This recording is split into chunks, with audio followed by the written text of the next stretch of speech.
Apapai. Amunam. Apapai. Amunam je male. Apapai. Na bolende neni. Nana kuneji mbambela sule opule obo. Munam nyamuto. Awandewa. Yani tunga bona jinje. Na bambambe bam. Banam sewa. Boloba pel mungu matano. Undenge. Payame, aye payame buwezi, aye payame, oh, aye payame, aye payame, aye payame buwezi, aye payame. Munjam, ojaine. Ngo payame tute. Oh. Iba payame ngu. So, ilalo. Mboa ejaine.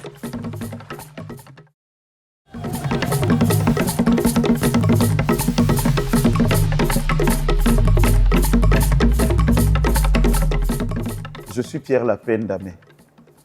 Je suis passionné par la culture et tout ce qui est cosmogonie Sawa.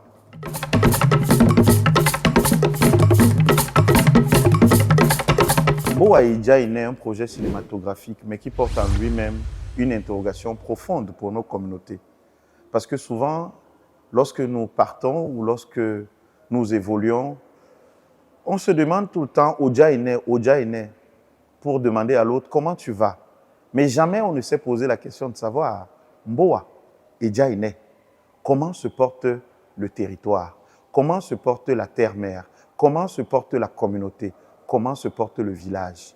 Mboa Ejaine vient donc avec une interrogation essentielle à la fois pour les communautés, mais un projet qui allie également la traditionnalité Sawa dans tout ce qu'elle a de plus essentiel et dans son processus de transmission. Dans son processus de transmission, parce que c'est lorsqu'on a laissé quelque chose et qu'on a peur que cette chose n'est plus en place, qu'on a le questionnement permanent de se dire « Hey, Mboa Ejaine, mais comment se porte cet héritage? Comment se porte cette chose-là qu'on a transmise à quelqu'un avant moi, à quelqu'un avant ce quelqu'un, et ainsi de suite. Est-ce que je la conserve bien? Alors, Mboa Ejaine.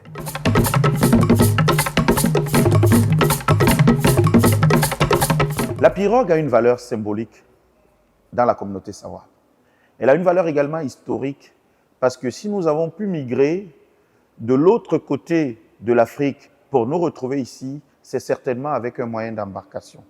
Et au-delà de ce moyen de transport que la pirogue représente, elle a également d'autres valeurs qui peuvent être à la fois utilitaires mais aussi cultuelles. Parce que c'est à travers la pirogue qu'on va à la rencontre de nos divinités. C'est avec la pirogue qu'on performe certains cultes. Les vases sacrés se mettent au milieu de la pirogue. La course de pirogue, qui est un sport traditionnel, c'est à travers cette pirogue-là.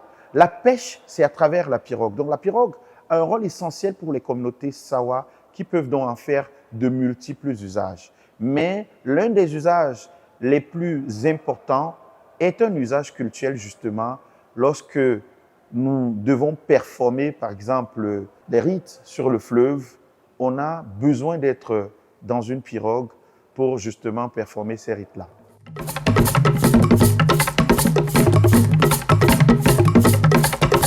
Alors, on voit dans le film la question de la transmission, comment elle est posée et comment elle est abordée.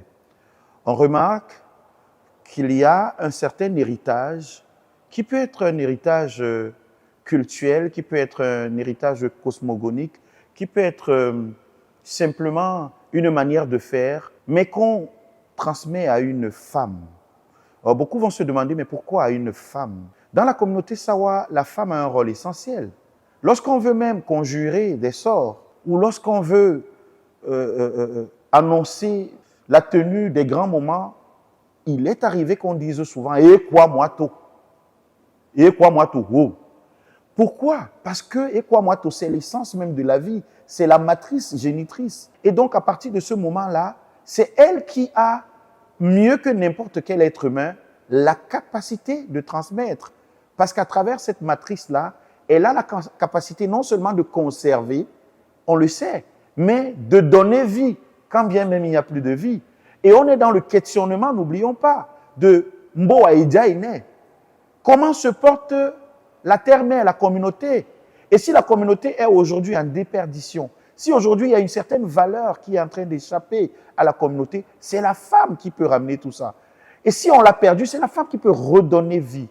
Et donc, on sait au moins aujourd'hui, à travers ce film-là, qu'on peut faire confiance à la femme.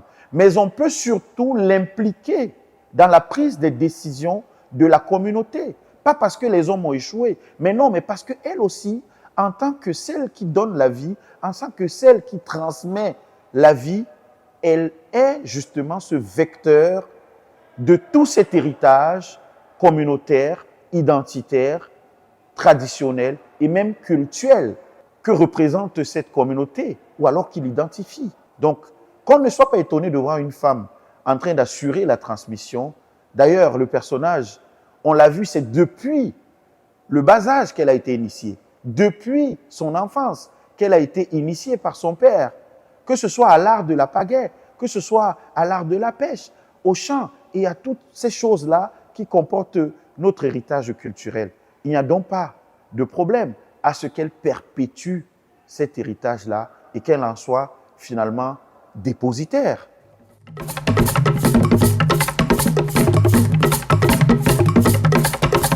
La pagaie. On voit bien cette image de la jeune dame qui arrache la pagaie d'entre les mains du patriarche. Parce qu'au-delà de tout ce qu'elle a, de son symbole initial qui consiste à avancer, à faire avancer la pirogue, la pagaie a une représentation plus forte. Parce qu'en fait, elle signifie qu'on avance, qu'on est en mouvement. C'est elle qui est le moteur qui nous permet. Les pirogues n'ont pas de moteur, nos pirogues n'ont pas de moteur, ou du moins n'en avaient pas à une certaine époque jusque-là. Nos pirogues, dont le seul moteur était cette pagaie. Et c'est elle qui nous permettait d'avancer. Et donc, lorsque le vieux remet la pagaie à la dame, ce n'est pas comme s'il n'y a pas un homme pour ça, mais non, mais c'est parce que la femme a un rôle à jouer. Et c'est là où ce film devient super intéressant aussi, parce que devoir confier à la femme, aujourd'hui, la destinée de la communauté, c'est faire confiance également à sa capacité de mener à la fois la grande communauté, les hommes, les enfants, etc. Mais vers où? Est-ce que vous imaginez qu'à une certaine époque de notre communauté, avoir une pagaie à la maison était quelque chose de super essentiel, même si on n'avait pas de pirogue? Oui, j'aime souvent le dire, il faut toujours avoir une pagaie derrière la porte de la maison.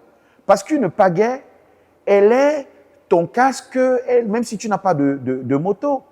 Et lorsque vous êtes en face d'une personne qui a une pirogue et que vous avez votre pagaie, vous voulez partir, vous voulez aller quelque part, vous voulez aller à Bonaberi, vous voulez aller à Bonassama, n'importe où, vous pouvez interpeller votre frère qui est en train de passer avec sa pirogue, ok, en lui disant, frère, amène-moi. Mais il va juste vous poser la question de savoir, Obem Payango, est-ce que tu as ta pagaie? Parce que Moubi Epai Asimatikandio, comme quoi celui qui sait bien utiliser sa pagaie ne peut pas manquer de transport. Et ce proverbe est connu. Et il se justifie par le fait que la pagaie est essentielle pour les mouvements, pour les activités, pour les transports, pour la mobilité. Pour revenir à cette pirogue-là, qui est également un élément essentiel pour des jeux traditionnels, la course de pirogue, par exemple, qui est un moment important. Et d'ailleurs, sur ces pirogues de course-là, il y a les tangués qui s'accrochent là au niveau des proues de ces pirogues-là. Et chaque tangué avait une identité d'une communauté et qui représentait également les différents règnes. On pouvait donc avoir le règne animal, le règne végétal et autres, mais il y avait également dans le règne animal des animaux particuliers qui étaient pour certains des symboles identitaires de ces communautés, derrière lesquels les communautés s'identifiaient aussi. Mais on avait toujours l'homme au milieu, au centre, qui détenait et qui marquait son pouvoir sur tous les autres êtres. Donc, aujourd'hui, on a encore des courses de pirogue. Aujourd'hui, on a encore des tangués. Mais Mboa Edjaine vient nous replonger dans une telle réalité, mais en nous disant, ne perdons pas cette transmission dont se fera aussi avec un mouvement. Et ce n'est pas anodin qu'on a souvent des pirogues, non, des pagaies qui sont offertes. Des pagaies qui sont offertes à des hôtes, à des invités qui nous rendent visite. Il est souvent arrivé que lorsque vous arrivez dans une chaufferie, qu'on vous remette une pagaie comme un signe de cadeau. Mais c'est simplement parce qu'il faut que vous avanciez, parce qu'elle symbolise le progrès, elle symbolise la mobilité et l'éclosion. Mais cette fois dans le film, l'éclosion de toute une communauté, l'éclosion de la communauté Sawa tout entière.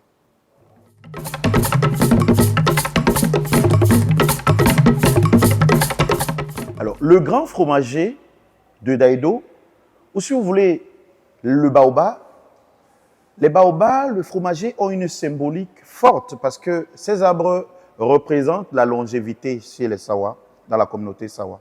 Mais ils sont également le lieu où les grandes décisions de la communauté se prennent.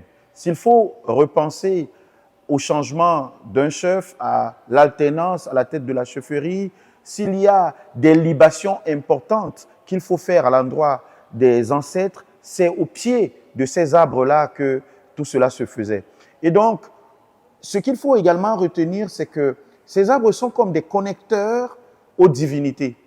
Mais la dualité va vous impressionner, parce que autant les branches de ces arbres-là vont très haut vers les cieux pour donc communier avec Dieu, autant les racines de cet arbre-là vont très au fond, très ancrées pour communier aussi avec les ancêtres. C'est donc cette espèce de communication à double sens parce que l'homme Sawa, et on l'a toujours dit, croit fermement au Nyambé, croit fermement à l'existence d'un Dieu, même si, et comme dans la plupart des croyances, même si on croit fermement que les médiateurs, ceux qui nous aident à obtenir les faveurs de Dieu, sont nos ancêtres, ok? Et donc, ils sont sous la terre et les racines nous mettent en contact avec eux, tout comme Dieu est au ciel et les branches qui vont très à côté de Dieu communiquent, c'est donc une espèce de transmission ou de vecteur, si vous voulez.